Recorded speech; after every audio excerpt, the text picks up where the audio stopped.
Vamos lá.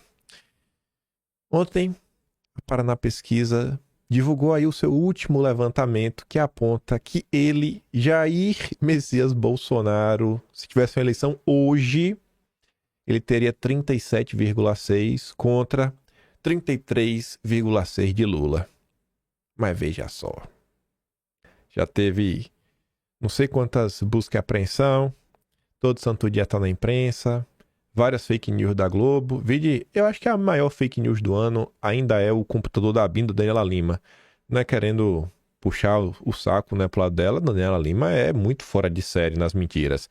A do computador, não é querendo falar, pô, mas e a Miriam Leitão, né? E o Otávio Guedes tomou várias checadas ao longo do ano no Twitter. Cara, foi muito fora da curva aquela fake news da BIM. Aquela ali foi um negócio assim, eu falei, minha nossa senhora, não dá pra esquecer. Mas enfim, com tudo que aconteceu, aí agora, né, o caso da semana passada, o indiciamento, o relatório da PF, e o cara ainda tem 37,6% dos votos. Talvez essa questão judicial, né, não está surtindo um efeito eleitoral. Bolsonaro só postou a notícia e o Carlos comenta: não precisa ser criativo para entender todo o enredo dos últimos dias. Aí eu até perguntei, né, rapaz, por que Lula não tenta disputar? Aí você vê que nessa simulação, Ciro Gomes aparece com 7,9%, Simone Tebet com 7,7% e o Caiado com 3,7%. Tá meio cansado aí, né, o Caiado. Querendo ser o representante da direita. O Poder 360 fez esse lindo infógrafo. O Poder 360 manda bem nesses gráficos que eles fazem, né? Essas representações, tabelas. Azul é quem lidera. Amarelo é quem ficaria em segundo lugar. Você vê que no cenário com Bolsonaro, Lula perde, ficaria em segundo lugar, Bolsonaro lidera. Se você tira Bolsonaro, aí você coloca Michele ficaria em segundo. Se você tira a Michele e você coloca o Tarcísio em segundo, só com muito menos votos que a Michele. Se você tira o Tarcísio, aí você já vai pro Ratinho Júnior, não dá metade dos votos do Lula, 15%. Você tira o Ratinho Júnior e basicamente ficaria empatado, né, junto com o Ciro Gomes, empate técnico. Se você tira o Ratinho Júnior, você coloca o Zema perde pro Ciro Gomes. E empate técnico com a Simone Tebet. Você tira o Zema, aí você coloca o Haddad, né, e tira o Lula, aí no caso seria Bolsonaro, Ciro, Simone Tebet, Caiado e o Haddad. Ciro Gomes herda os votos, né, que seria do Lula, Simone Tebet também. Caiado continua com seus 4,4. Bolsonaro até absorve, né, alguns votos aqui de alguém, 38,3 e o Haddad, daqui, ó. O Haddad empata com Ciro Gomes. E se você tira Lula e Bolsonaro, você vê que a Michele Bolsonaro vence o Haddad, vence Ciro Gomes, vence Simone Tebet. Eu acho que a grande conclusão é o que o Bernardo fala. E talvez essa frase aqui as pessoas não consigam ter um entendimento e talvez essa tabela ajude a entender. Quando o pessoal fala assim, ó, não existe direita no Brasil. Não é que não existam pessoas de direita, não é que existam políticos de direita. Mas o Brasil é um país com mais de 120 milhões de eleitores. Grande parte dessas pessoas não acompanha a política. Grande parte dessas pessoas não estão nas redes sociais. Grande parte dessas pessoas não faz a mínima ideia do que se passa no país. No final do dia, a decisão de voto, inclusive para presidente, às vezes é tomada por critérios irracionais, critérios emotivos, né? Ah, esse cara é bacana, eu simpatizo com ele, eu vou votar nele. Aí querer achar que do dia para a noite, né? Não, vamos aqui excluir Bolsonaro, não vamos trabalhar para ele ser o candidato, porque a gente vai herdar os votos dele. Talvez isso não aconteça.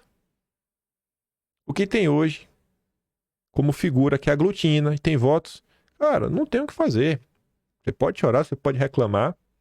A turma do PCO colocou aqui a simulação.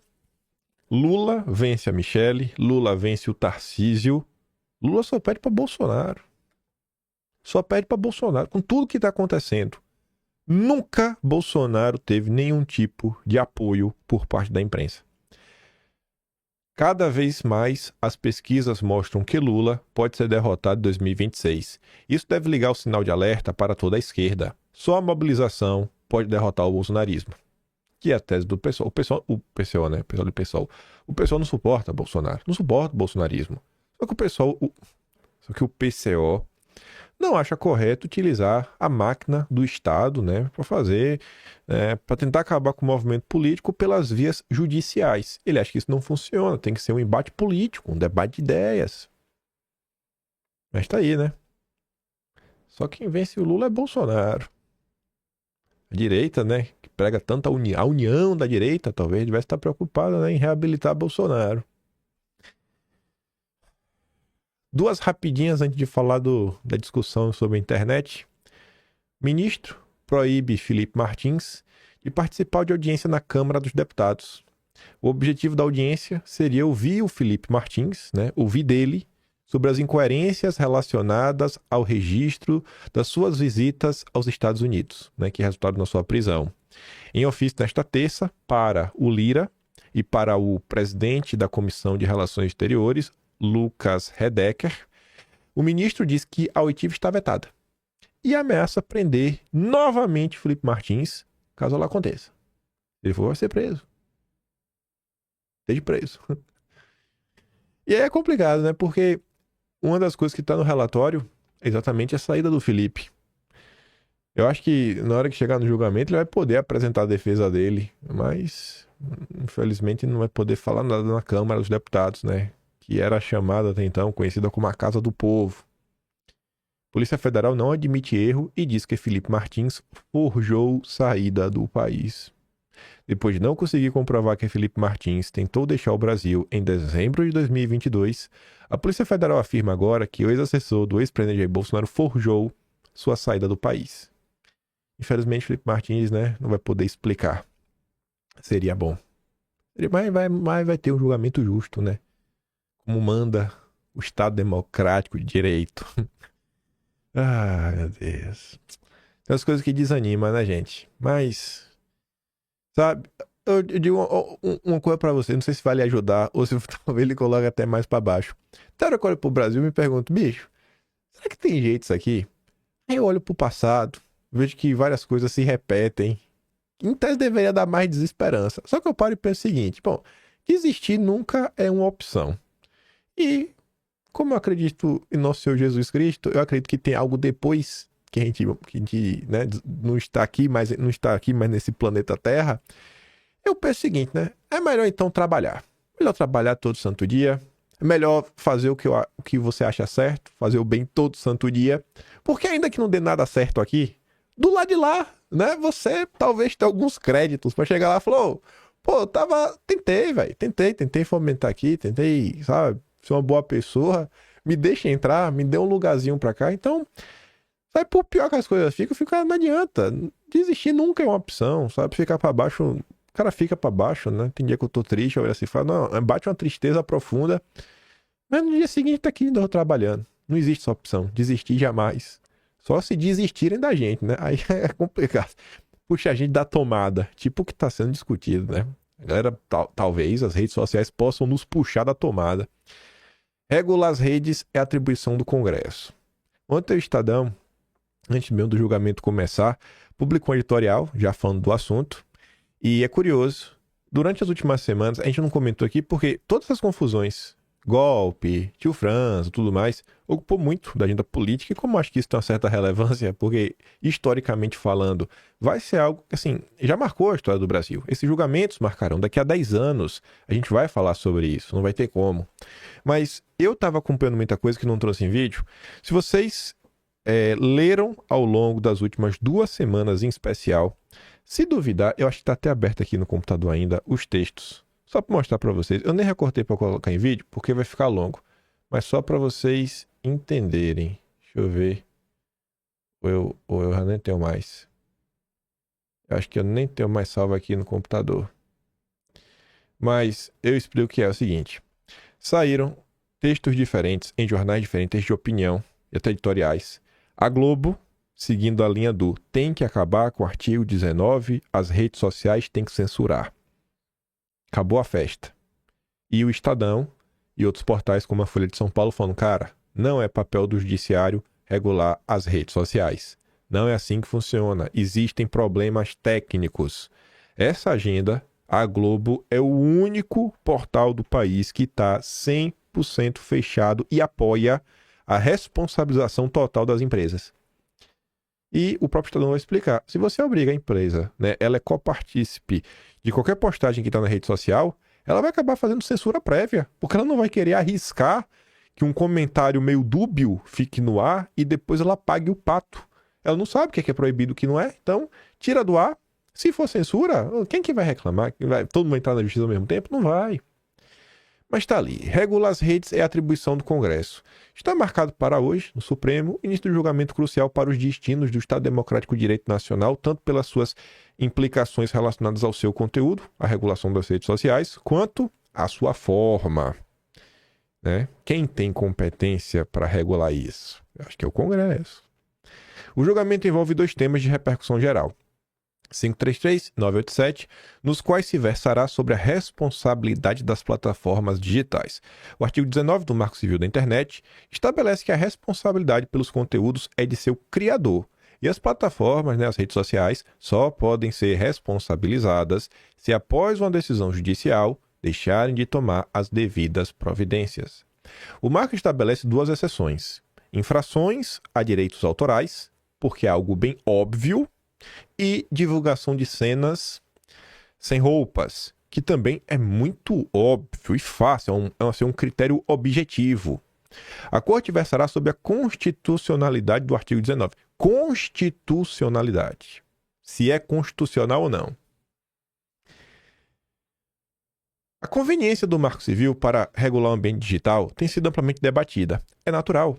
O Marco de 2007, né, foi sancionado em 2014, quando as redes já existiam, mas sua massificação através de smartphones apenas começava. A eventual inconveniência ou insuficiência de uma lei não equivale à sua inconstitucionalidade. Você entendeu? Porque ali atrás, né, o Estadão fala, não, para ver se é constitucional ou não. Não é porque ela é insuficiente que ela é inconstitucional. Quem decide se as regras para redes sociais devem ou não ser alteradas é o povo. E quem tem mandato para alterá-las são seus representantes eleitos. O legislador foi didático ao justificar a redação do artigo 19, aspas, com o intuito de assegurar a liberdade de expressão e impedir a censura. Tá claro. A primazia da liberdade de expressão está em linha com a Constituição e com a jurisprudência da própria Corte. Isso não significa que essa primazia seja absoluta. As próprias redes podem estabelecer suas regras de uso e remover conteúdos de acordo com elas, desde que o faça com isonomia, sem distinguir. Que às vezes não acontece, né? Quando é direita, o tratamento é diferente. De fato, milhões de publicações são removidas todos os dias. Pessoas que se julgam vítimas, né, de crime, calúnia e difamação podem recorrer à justiça, a quem cabe definir em cada caso o que é lícito ou ilícito. Não há no artigo 19, portanto, violação da proteção do consumidor, dos direitos à honra e à dignidade da pessoa humana que justifiquem uma declaração de inconstitucionalidade. Não cabe. Outro assunto é falar que é inconstitucional. O que é que tem de inconstitucional que vai contra o que está na Constituição? Mas, a julgar pelas manifestações de alguns ministros, essas regras são insuficientes e seria preciso responsabilizar as plataformas com base em notificações extrajudiciais ou exigir delas o monitoramento ativo das redes. Na prática, isso significa terceirizar a censura. O resultado seria um efeito inibitório, em que as redes, por precaução, removeriam massivamente quaisquer conteúdos minimamente controversos para evitar os riscos de punição. Se a rede social é cúmplice do que você posta, se for polêmico, ela vai tirar do ar, ela não vai querer correr o risco de ser processada. Como a decisão sobre o que deve ou não ser censurado é prerrogativa do Estado, as redes ainda seriam passíveis de punição via recursos judiciais por censurar conteúdos que não deveriam ser censurados. Ainda tem isso. Ela tira do ar, porque ela achava que era censura, né? Você passou do ponto, aí você processa a rede social, e aí você pode colocar isso, ela pode perder. Ou seja, a rede social agora pode ser processada de ambos os lados, por tirar de mais ou tirar de menos. Uma confusão completa que minaria a pluralidade e liberdade do ambiente digital. A preferência por essas regras é um direito dos ministros enquanto cidadãos. Mas muitos pensam, né, até de forma similar com eles, os petistas, por exemplo. O Congresso promoveu vários debates sobre dispositivos como esses no âmbito do chamado pele das fake news, mas a sua tramitação parou por falta de consenso. O histórico do Supremo justifica o temor de que os ministros buscarão estabelecer regras como essas sob o pretexto da omissão do parlamento. Só que não cabe ao judiciário definir os tempos do legislativo, muito menos substituí-lo. O Congresso também se manifesta politicamente por meio de seus adiamentos. Não decidir já é uma decisão. E uma decisão legítima. Transformar o controle de constitucionalidade num juízo de conveniência política é atropelar a democracia representativa. Aí o Estadão termina de uma forma que é curiosa. Vendo o que está acontecendo no momento e vendo, inclusive, as matérias que o Estadão vem publicando sobre Bolsonaro, sobre o que está acontecendo no Brasil, a credibilidade do Supremo está em processo visível de degradação. É mesmo? Há críticas injustas de ativismo judicial instrumentalizadas por oportunistas políticos, mas muitas críticas são justas. O presidente da Corte, Luiz Roberto Barroso, falou recentemente no papel civilizador da Corte. Ele tem agora uma oportunidade de ouro de cumprir essa missão, reafirmando a separação dos poderes. Basta restringir-se às suas atribuições constitucionais e deixar que o legislativo cumpra as dele. Mas o julgamento segue andando. Segue andando. Aqui já foi a atualização de ontem. O Estadão basicamente resumiu os highlights. Se você quiser ver assim a treta com mais destaque, tem uns vídeos aí que circularam que, para quem entende um pouco de algumas questões técnicas, é de doer, viu? É de doer. Mas não vou entrar nisso. Quero ficar meio zen. Estamos zen hoje. Facebook e Google tentam demover ministros de responsabilizar plataformas por publicação. Advogados do Facebook e do Google apresentaram seus argumentos a favor das regras como estão. As empresas consideram uma armadilha receber a responsabilidade pelo que publicam os usuários. Essas plataformas projetam que a mudança criaria incentivos à remoção automática de publicações controversas e, em última instância, a censura prévia nas redes sociais.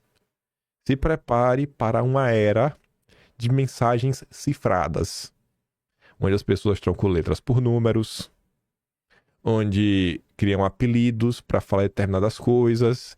Mas é o que eu falo aqui, só que eu falo, eu acho que, como o turma é vídeo, você tem mais tempo para explicar, dá para pegar no contexto. Mas se prepara, vai piorar, vai piorar.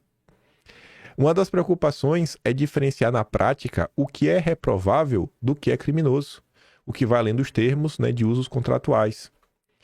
Conceitos abertos como fake news, desinformação, crimes contra a honra ou postagens manifestamente ilegais incentivariam remoções excessivas e levariam, aí sim, a uma judicialização em massa. Quem falou isso ontem, né, durante o julgamento, foi o advogado do Facebook, José Hollenberg Leite Neto. Qualquer conteúdo que represente denúncia ou críticas pode ser instado a ser removido, o que causaria a toda evidência um gravíssimo prejuízo ao debate público. Na mesma linha, o advogado do Google, Eduardo Bastos Furtado de Mendonça, esse ontem o vídeo dele também circulou, né? Ele falou, aí também diz, lavou minha alma. Ah, meu Deus, povo se emociona, viu? Ele falou umas coisas duras aí pro pessoal do judiciário. Ele defendeu que a mudança no sistema ameaçaria a liberdade de expressão.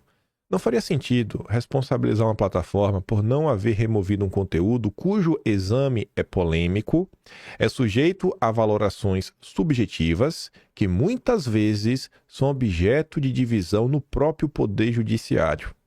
A tendência é que o Supremo faça mudanças nas regras atuais, ampliando as obrigações das Big Techs. Para alguns ministros, a obrigação de remover perfis falsos sem necessidade de ordem judicial é menos controversa, embora demande o papel mais ativo das redes sociais em verificar a autenticidade das contas. Esse caso aqui, assim, ó, sendo muito bondoso, a questão do perfil realmente é um pouco mais objetiva. Por quê? Se cada pessoa tem um perfil, como são as redes sociais, né? Você tem o selo de verificação que é para verificar que você é você. Então, se o cara cria um perfil se passando por você, eu acho que o simples fato do perfil não ter um verificado já deveria ser suficiente para a pessoa entender. Ainda mais quando a gente está falando de figuras políticas, pessoas políticas. Porque pessoas políticas hoje, vamos pegar o Twitter, por exemplo, você tem um selo cinza. Só tem selo cinza quem é político. Então, assim, não tem como ter uma pessoa se passando por um funcionário do governo, por um parlamentar, por um ministro do Supremo. Pô, pelo amor de Deus. A gente também tem que investir um pouquinho em educação midiática, né? Para a pessoa entender como é que funciona a rede social. Se não tá ali o selo, cara, não é a pessoa. Eu sofro disso. Gente que tenta dar golpe se passando por mim. Eu já avisei e tem gente que às vezes não entende. Criaram, já derrubou, já criaram de novo um canal no Telegram. Não tem o selo de verificado. Fica postando um monte de coisa de criptomoeda, de Bitcoin. O povo vai lá e entra. Sabe assim, cara, o meu canal tá no link da descrição de todo o santo vídeo. E tem gente que ainda cai. O que eu vou fazer? Imagina se você tiver que cobrar tudo isso. Até pra você achar é complicado. Fora aqueles perfis que não usam o seu nome. Vamos botar Mamequinho, o cara lá. Quinzinho da Bahia. Quinzinho da Bahia e aí coloca uma foto parecida com a minha. E aí? É pra tirar do ar ou não é? Ou é só quando se passa por você, tenta imitar a sua arroba, imitar a sua foto? É complicado isso. E olha que esse critério, pelo menos, é mais objetivo.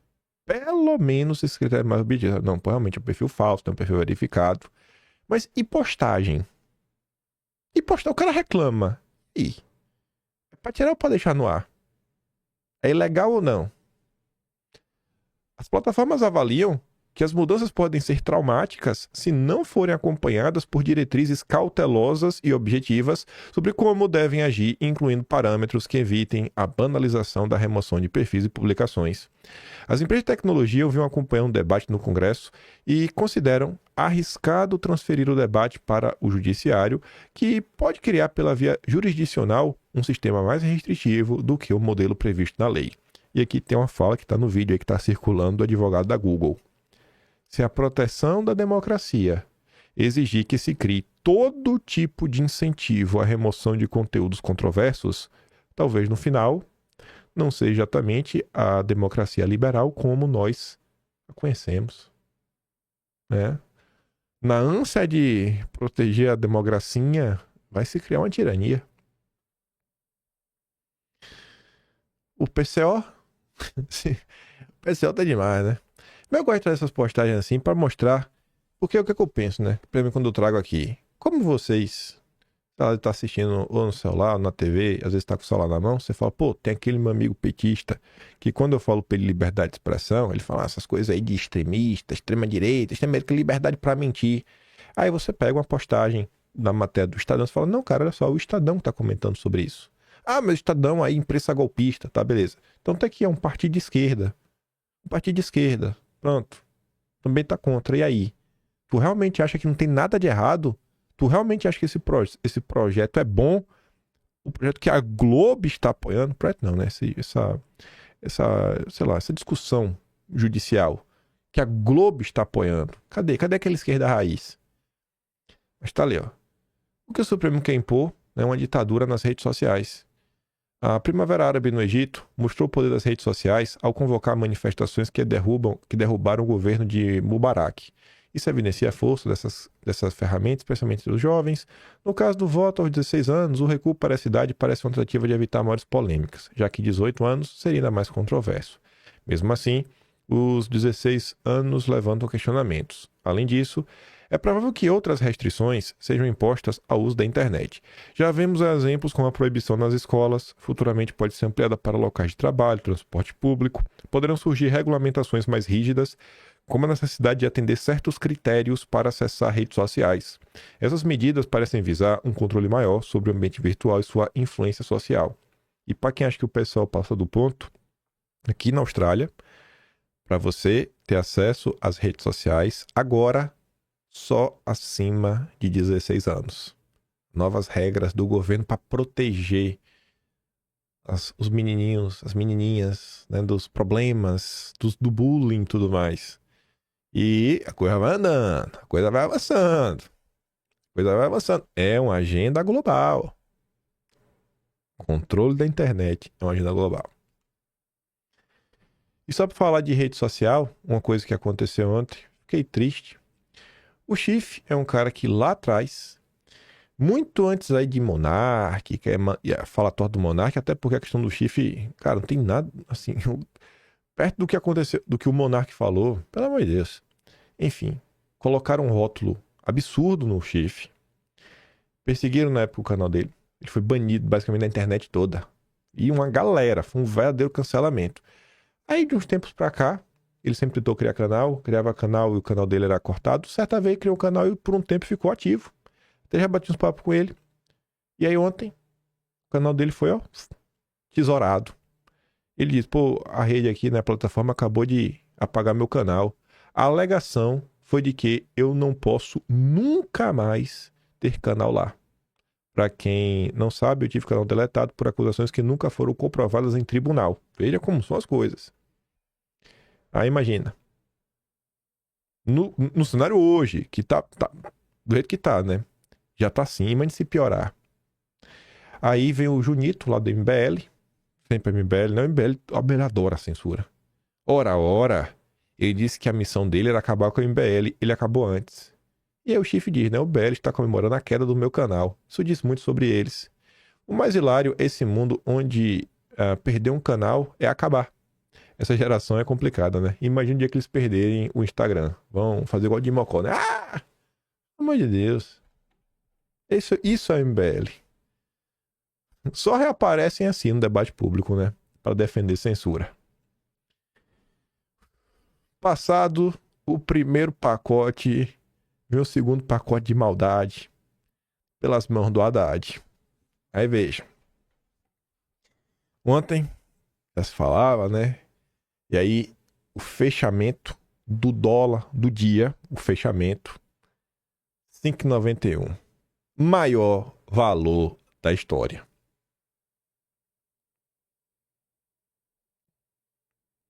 E por quê, né? Aí, olha o aviso que já estão passando, né? Com isenção de imposto de renda. Ah, lá vai a turma do mercado. E o dólar, hein? Fechou hoje com o maior valor da semana, do mês, do ano? Não, o maior valor da história. Enfim, Haddad fez um pronunciamento totalmente genérico. A única coisa concreta que o Haddad falou foi sobre a questão de rever a questão de pensão de militares, tributar quem ganha acima de 50 mil reais por mês, ok? E que ia ter isenção até ganhar 5 mil. Mas não é assim, mais genérico. Aí a turma do bastidor fez uma análise interessante sobre esse ocorrido com os bastidores da política. O Estadão vem para complementar. Aí veja como o Haddad é espertinho. O plano Haddad. O pronunciamento do Haddad teve jeito de peça de campanha. Muita falação, pouco conteúdo. Haddad foi à TV após meses de pressão para que o governo Lula demonstrasse compromisso com o equilíbrio das contas públicas. Entregou com musiquinha e as clássicas tomadas aéreas de lugar nenhum, o oposto do esperado. Os 7 minutos de discurso ampliaram as incertezas sobre a trajetória da dívida pública brasileira. Falou e não falou nada. Haddad apresentou o número como fato: 70 bilhões em economias nos próximos 2 anos. Não disse, porém, como o governo chegará a esse número. E aí o Haddad deu sinais contrários, sem mencionar que precisará do Congresso, isenção de imposto de renda para quem ganha até 5 mil reais. Antes de avançar aqui, quando eu vi isso aqui, foi logo cedo, achei de fazer ontem, ainda tô, né? Os meus próximos 3 dias aí vão ser... Nossa, o final de mês é horrível, que é quando eu tenho que começar já pegar o que a gente comentou ao longo do mês, eu já começo a organizar nos capítulos e subcapítulos, né? Subtemas, para fazer o Atlas. Então, assim, isso eu vi cedo. Hoje teve gravação também de manhã, puxando o fio. 2 horas de gravação, minha nossa. Aí eu vi isso aqui, 5 mil, eu tava falando com minha mãe, né? Mostrar saúde, quando tava almoçando. Eu falei, ó, o governo até dessa vez pensou no mais pobre, né? Colocou lá os 5 mil. Só que eu falei, não viu o pacote todo. Mas essa questão de imposto de renda parece até ok. Parece até ok. Grava isso. Parece até ok essa questão do imposto de renda. Isso me pegou. Aí eu até falei com minha mãe, né? Aí você vê, ó, a questão do imposto de renda foi destaque no Metrópolis por conta do valor do dólar. A turma do bastidor fala, né? Pô, o Haddad não conta que vai precisar do Congresso, jogou, né, a bucha, não, imposto de renda. Mas vamos continuar. Numa conta que não fecha politicamente, assegurou que a isenção será integralmente coberta pela cobrança de mais imposto para quem recebe mais de 50 mil reais. Mesmo que a conta feche nos números, o que é duvidoso, na prática, deixar de cobrar imposto dos mais pobres é mais simples do que passar a cobrar dos mais ricos. O lobby é forte. O pronunciamento jogou a encrenca no Congresso. Não houve negociação. Ó, Haddad, ninguém tá todo mundo se esperando. O Haddad jogou a galinha pulando, falou, vai, agora é teu. Joguei. Ele pegou uma proposta. Fala a verdade. Isenção pra ganhar até 5 mil reais. Tu tá aí, às vezes, eu espero que tu ganhe pelo menos isso. Eu espero, de coração. Tu ficou feliz, não ficou, não? Tu fala assim, pô, é um negócio que anima o povão. Anima o povão. Haddad jogou lá, depois ficou assim, né? A informação que fica, o imposto de renda. Eu tô frisando isso, não é à toa. Os parlamentares foram comunicados pela TV sobre a maior reforma de renda da história do Brasil. Ainda que o projeto possa ser meritório, não é assim que se faz política. A Haddad tentou conquistar um público que não gosta da esquerda, falou em ajudar os empreendedores, termo até então desprezado pelo PT. É um discurso que parece mirar 2026. E Haddad tenta se posicionar como a cara dele. A linguagem formal não colaborou, mas se entregar as bondades, o palavreado pouco interessa. Se não entregar, vai virar meme mais uma vez. Aí o Estadão... Esse aqui ainda, né? Além da isenção do imposto de renda, a Haddad diz que o governo vinculará a correção do salário mínimo à regra do novo arcabouço fiscal. Isso daqui é algo um pouco mais... mais abstrato, tá? O que é isso? É bom ou ruim? Não é um negócio que é... Tá, mas isso é bom ou ruim? É bom ou ruim? Você pode perguntar pro povão se alguém vai te dar a resposta de bate-pronto. Poucas pessoas vão saber falar se é bom ou ruim. Também estabelecerá a idade mínima para a aposentadoria de militares e limitação de pensões. Falou ainda em limitar os super salários de funcionários públicos, mas esse eu duvido. Para um governo com dificuldades de articulação política, é um coquetel legislativo e tanto. O efeito imediato do plano do Haddad foi lançar os economistas às calculadoras, os políticos ao WhatsApp, os empresários aos seus tributaristas. Ninguém vai dormir melhor do que ontem. E a depender da coletiva amanhã, que a Fazenda diz que detalhará as medidas, a reação do mercado será implacável. Aí vem o Estadão, com mais um complemento.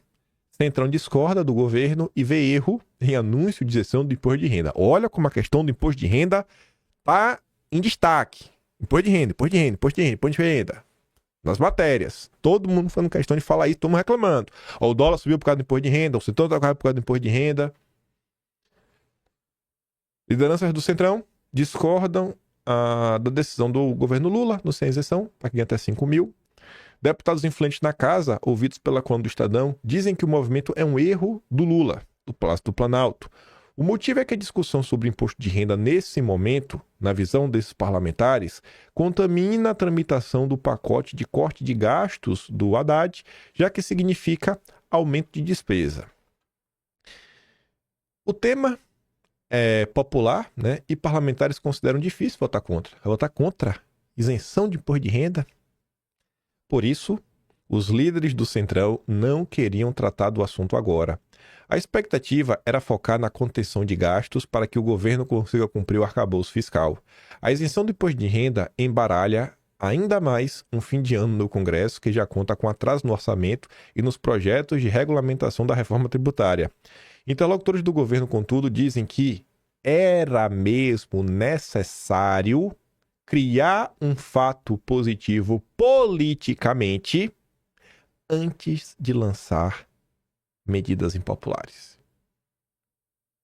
Tá todo mundo falando de imposto de renda. É o que o Lula quer. É o plano. O plano não é isentar quem ganha até 5 mil. O plano é que pareça que o que o Lula está falando é verdade. E pareça que o governo Lula se preocupa com os trabalhadores. O Lula precisa disso porque o pacote de maldade está vindo, que obrigatoriamente trará contenção de despesas e pode até mesmo afetar a aprovação de Lula, que tenta manter apoio da população para as eleições de 2026. Agora imagine.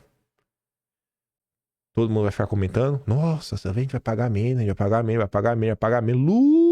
Lula! A baita notícia, né? Mal sabe o povo que tá vindo um pacote de maldade. Que pacote é esse?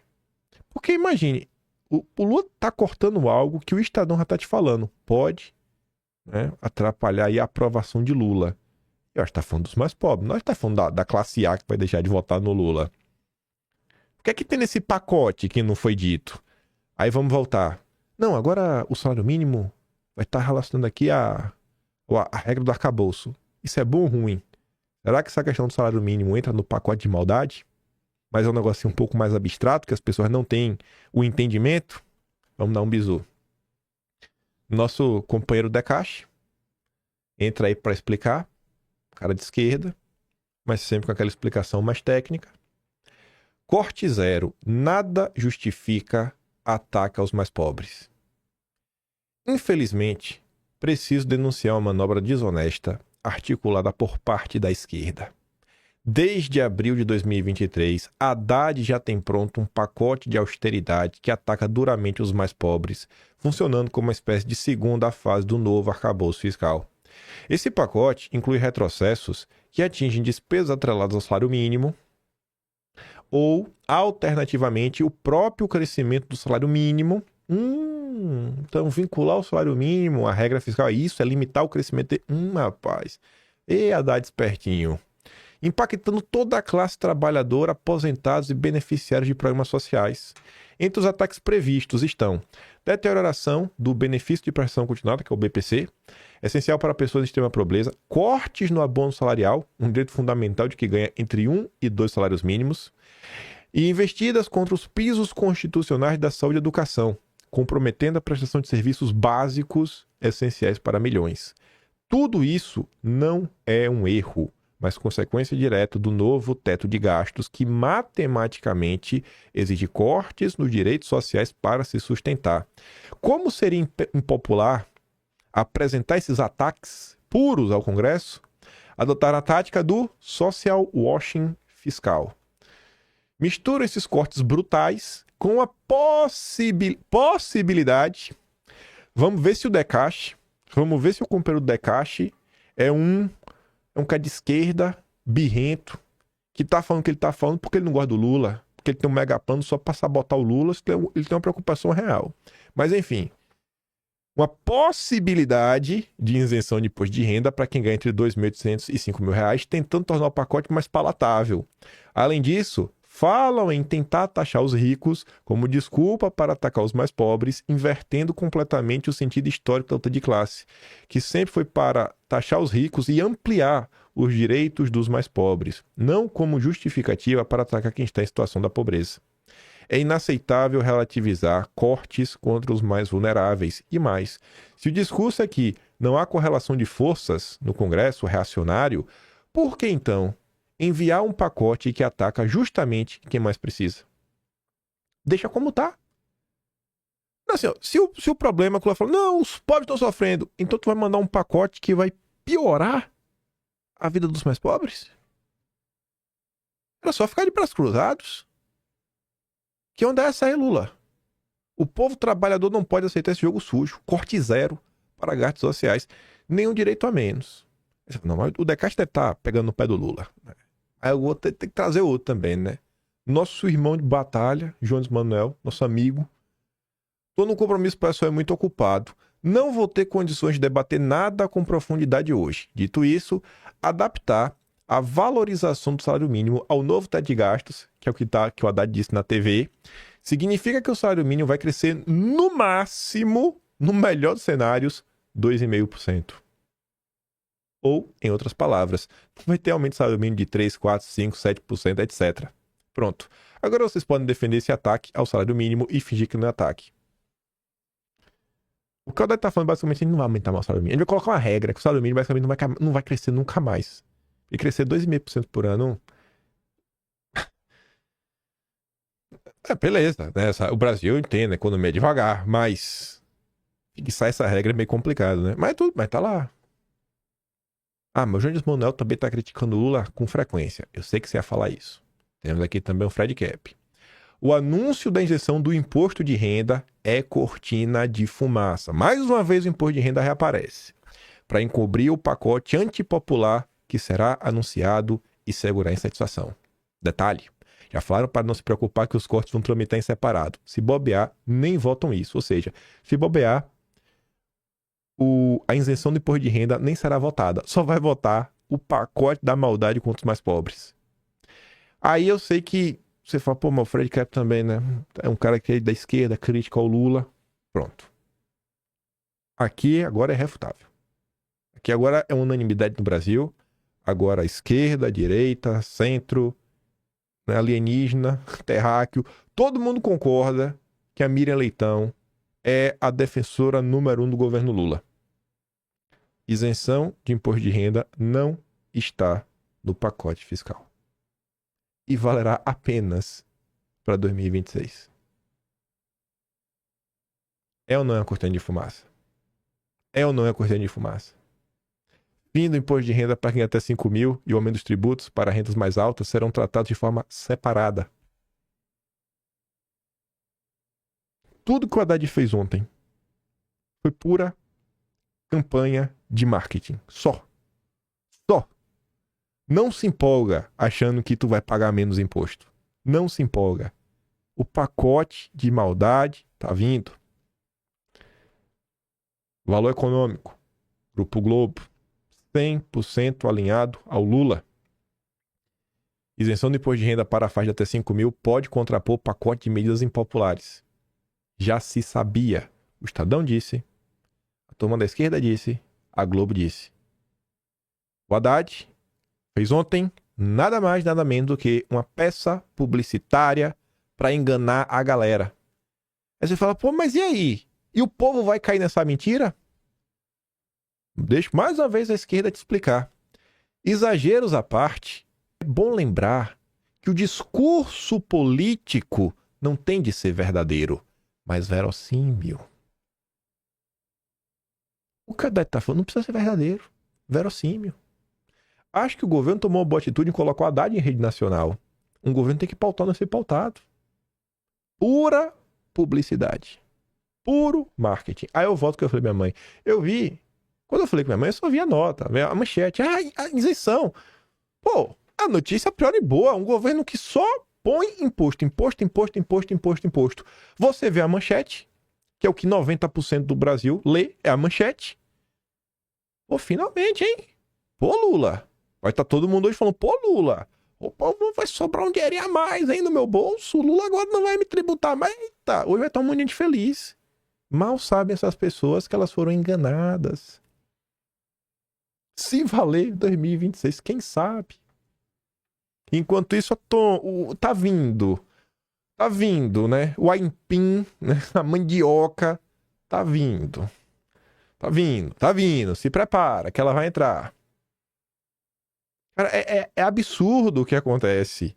Até quando tu acha que é uma coisa boa, o Lula tá te enganando. Não tem como vir nada de bom do PT. É incrível. O PT mostra... O PT realmente é um partido da desesperança. É pra tirar a esperança do coração das pessoas. É ou não é uma cortina de fumaça? Não precisa ser verdade. Apenas verossímil. Apenas que aparente. Aí você vê a quantidade de matérias que massificaram a questão do imposto de renda.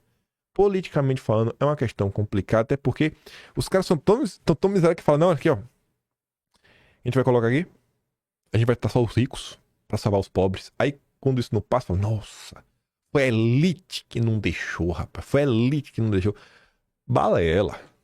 Balela. E essa questão entra, assim, em cima de outras. Porque o desgaste do Lula com relação à questão econômica, vocês sentem no bolso todo santo dia, quando vocês vão no supermercado, principalmente. Aí você vê, por que a inflação da picanha preocupa cada vez mais brasileiros e Lula? O que é que a matéria do Estado estava falando? Pô, a aprovação do Lula aí, né, pode começar a patinar. Os projetos políticos do Lula em 2026 podem dar uma patinada. Pesquisa mostrando que Bolsonaro está na frente. Analistas apontam que a expectativa para os próximos meses é que os alimentos continuem a encarecer. Isso preocupa não só o cidadão comum, especialmente os mais pobres, que sentem o maior impacto no bolso, mas também acende o alerta para o próprio Lula. que voltou ao Planalto prometendo que a economia ia melhorar e que o brasileiro ia voltar a comer picanha. Agora, a inflação da picanha, que os brasileiros sentem na pele, pode ter reflexos diretos na popularidade de seu governo e nas ambições políticas do Lula e do PT daqui a 2 anos. Nunca teve nenhuma preocupação, nenhuma, zero, com mais pop, nada. É tudo para se manter no poder. É só e somente só. E se você acha que tá ruim, saiba que, pelo menos, para algumas pessoas o Brasil vai bem. Tipo aqui, ó. BlackRock vê momento próprio a aquisições e desenha reposicionamento no Brasil. E aqui envolve uma lógica que muitas vezes eu fico assim, essa galera é espertinha, viu? Você pega a turma, os Faria Limers. Aí fica todo mundo dando um ataque de pelanca, né? Gritando, Brasil, aí a bolsa, ai que isso, ai que aquilo outro. Eu vou tirar o dinheiro do Brasil, vou comprar títulos do Tesouro Americano, sabe? Cara, são pessoas que vivem só do dinheiro. Elas não produzem nada. Elas dizem que elas investem. Não, você não investe. Investe. Quem está investindo é quem está construindo alguma coisa, quem está abrindo um comércio. Esse está investindo. Você está especulando. É isso que você faz. Para de conversa mole. Você está especulando. Aí você vê, a turma às vezes fica preocupada com o valor do dinheiro, a ação sobe, desce, tudo mais. Quem tem dinheiro mesmo no bolso é isso daqui, ó. O dólar sobe, aí, consequentemente, as coisas no Brasil que estão cotadas em real ficam mais baratas para quem tem dólar. Junto com os momentos que algumas empresas estão mais fracas, aí o que acontece? Vem lá uma BlackRock da vida e compra.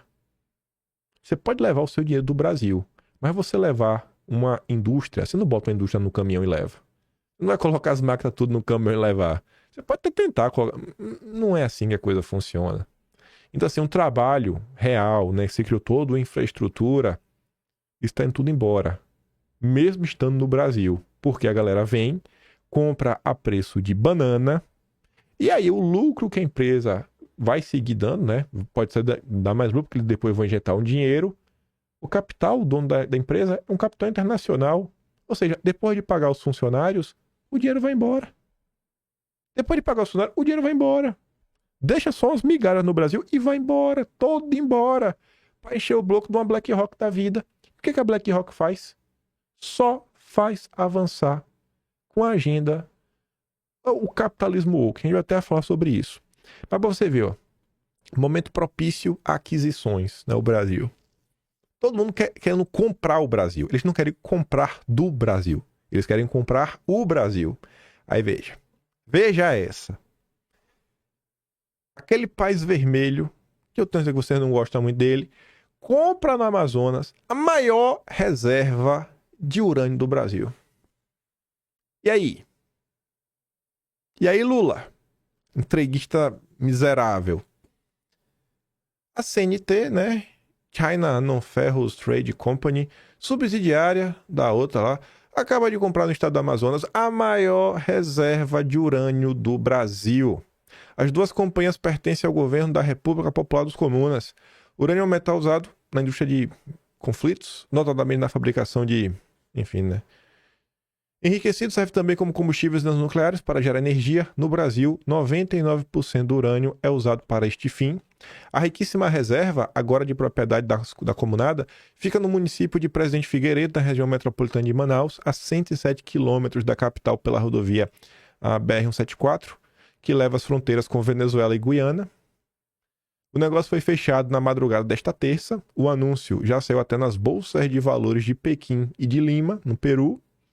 A mina de urânio de Presidente Figueiredo, dessa forma, é considerada a maior do Brasil. Entretanto, ainda não foram feitas pesquisas oficiais pelo governo brasileiro sobre o potencial do minério dessa reserva.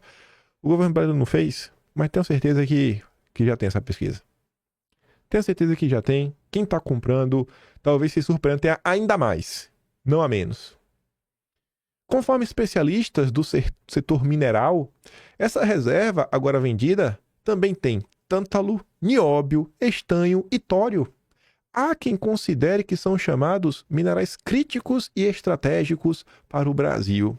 Por exemplo, o nióbio é usado como liga super resistente na fabricação de foguetes, satélites espaciais, turbina para motores a jatos, mísseis e centrais elétricas de aço. Esse é o momento propício para fazer aquisições. Tá tudo barato. Lula tá destruindo o Brasil. Destruindo o Brasil. Pra você ver também que não é uma situação que só a direita reclama. E aqui eu até coloco de reflexão pra vocês. Veja, o Glauber, o perfil dele coloca assim, ó. A esquerda me chama de direitista, a direita me chama de esquerdista. Mas na visão da direita ele vai estar bem mais à esquerda. Mas enfim. Entreguismo do bem. Cadê a esquerda se pronunciando? Tá cobrando, né? Cadê vocês aí de esquerda? Danielismo cultural. Lula vende maior reserva de urânio do Brasil aos comunas. Se fosse no governo Bolsonaro, a esquerda já estava rasgando, né? Se rasgando, fingindo se preocupar com a soberania nacional. Mas como foi painho, tá todo mundo calado. São canalhas. Aí, Nildo Orix participou da fundação do PT. Sobre o nacionalismo, nada como um governo popular nacionalista como o de Lula e Alckmin para garantir a soberania e o futuro estratégico do país. E a Grinha Brasília, que você já conhece, né? Acho que é o mesmo negócio, né? Os comunos adquiriu Taboca, que tem várias minas. Qualquer aquisição estrangeira de recurso natural do Brasil é um crime lesa pátria.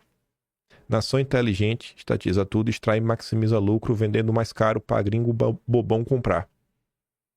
Não é em relação a essa mina, mas Aldo Rebelo diz que Lula é figura decorativa no caso da margem equatorial e defende redução do poder do IBAMA em pautas estratégicas. E o Aldo Rebelo é da RT falando. O Brasil sabotado de dentro, no caso da margem equatorial na Amazônia.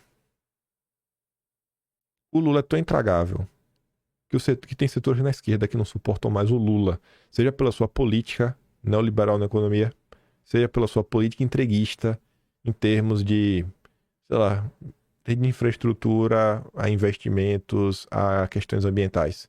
Não dá, gente. Simplesmente não dá. Simplesmente não tem como o Brasil dar certo nas mãos do Lula. Aí, olha como são as coisas. BlackRock no Brasil, nadando de braçada, sorriso de canto a canto, momento, né, ótimo para fazer aquisições. O Brasil do Lula é o Brasil do entreguismo. Enquanto isso, o que está acontecendo nos Estados Unidos? Estados republicanos dos Estados Unidos processam BlackRock por agenda verde destrutiva. Texas e outros 10 estados liderados por republicanos estão processando a BlackRock, a State Street e a Vanguard, alegando que conspiraram para reduzir o fornecimento de carvão para promover uma agenda ambiental destrutiva e politizada. Ação antitrust federal, ação antitrust seria ação de cartéis, né, de oligopólios.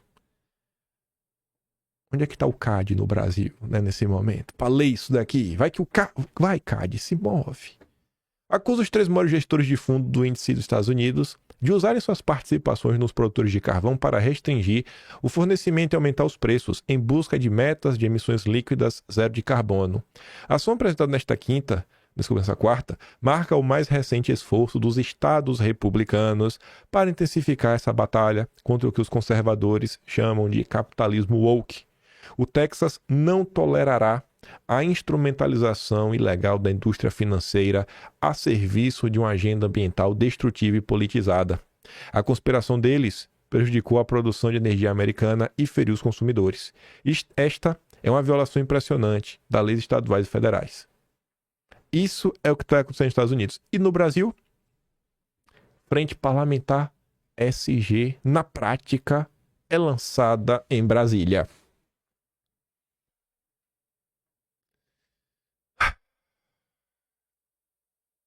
Eu nem sei quem é esse Flávio Nogueira, eu não gosto dele. E quem estava também no lançamento é o Carlos Lupe, do PDT, Jorge Messias, o AGU e o Wellington Dias, o ministro do Bolsa Família. Não tem como dar certo. Não é torcer contra o governo, mas não tem como dar certo. É desesperador o que está acontecendo. Isso me deixa desesperado de ver o que eles estão falando. Eles estão destruindo o Brasil. Eles estão destruindo o Brasil. Assim, é um trabalho ativo para destruir o país.